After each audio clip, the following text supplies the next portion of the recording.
कि मेरी ज़िंदगी का यह अहम मोड़ था जब मैं अपनी मेहनतों और कोशिशों से बनाए हुए ख्वाबों की ताबीर को बिखरते हुए देख रहा था। लोगों में पीछे पीछे कह रहे हैं बैंक डूब रही है, बैंक डूब रही है, बैंक डूब रही है। डायरेक्टर्स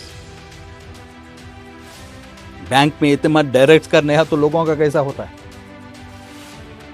बैंक बचाने की जिम्मेदारी इनकी है, डायरेक्टरों की। ये इंसिडेंट हुआ 470 पर 1 करोड़, मार्च या अप्रैल, ये रूमर जब। अब मैं पूरे ब्रांचेस, कॉन्फिडेंस ब्रांचेस आराम से चल रहे थे, कोई लोगों में कोई हलचल ही नहीं। तो फिर वो सवाल वही है हाँ।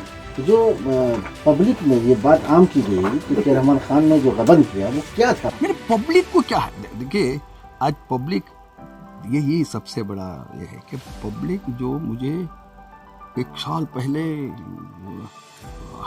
ऐसा समझती कि रहमान खान जो बात करते हैं, लोगों को रूमर्स कौन फैलाता है? हासिद या बगैर इत्तला के या बगैर तहकीक के?